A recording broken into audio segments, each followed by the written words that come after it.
Delhi assembly ఎన్నికల్లో కమలం వికసించింది. 27 ఏళ్ల సుదీర్ఘ నిరీక్షణకు తెరదించుతూ హస్తిని కైవసం చేసుకుంది బీజేపీ. మరోసారి అధికారం తమదేననే ధీమాగా చెప్పిన ఆప్ నేతల ఆశలు అడియాసలయ్యాయి. లోక్సభ ఎన్నికల్లో ఇండియా కూటమిగా పోటీ చేసిన ఆప్ కాంగ్రెస్ ఈ ఎన్నికల్లో తలపడడం రెండు పార్టీలను ముంచేసిందని చెప్పొచ్చు. కాంగ్రెస్ అయితే ఒక్క సీటు కూడా గెలుచుకోకుండా సున్నాల్లో హ్యాట్రిక్ సాధించింది.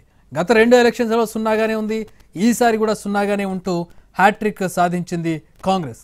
ఈ నెల 5న ఢిల్లీ అసెంబ్లీ ఎన్నికలు ముగిశాక మెజారిటీ ఎగ్జిట్ పోల్స్ బీజేపీకి పట్టం కట్టాయి. ఒక రెండు సర్వే సంస్థలు మాత్రం ఆప్కి పట్టం కట్టాయి. కానీ మెజారిటీ సర్వే సంస్థలు చెప్పిన రిజల్ట్ నిజమైంది. కాబట్టి సీట్ల విషయంలో కొంచెం అటు ఇటుగా ఉన్నప్పటికీ అధికారం మాత్రం బీజేపీకి కైవసమైంది. అయితే ఒక్కో సంస్థ ఒక్కోలా చెప్పింది. సీట్లు ఎలా ఉన్నా కూడా మెజారిటీ ఎగ్జిట్ పోల్స్ అంచనాలు నిజం చేస్తూ కమల వికాసం జరిగింది. పోస్టల్ బ్యాలెట్ ఓట్లతో పాటు తొలి రౌండ్ నుంచి బీజేపీ ఆధిక్యం కొనసాగింది. ఎక్కడా కూడా వెనుకంజబడలేదు.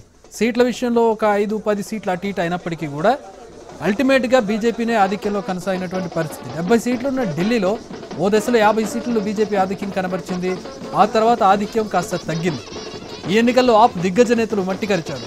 ఆప్ అధినేత మాజీ సీఎం కేజ్రీవాల్, మాజీ డిప్యూటీ సీఎం మనీష్ సిసోడియాతో పాటు జైలుకెళ్ళొచ్చిన సత్యేంద్ర జైన్ కూడా ఓడిపోయారు. పలువురు మంత్రులు ఓడిపోయారు. ఢిల్లీ ఓటర్ చీపురు కట్ట పార్టీని చీపురు కట్టరాగే మూలన పెట్టారు.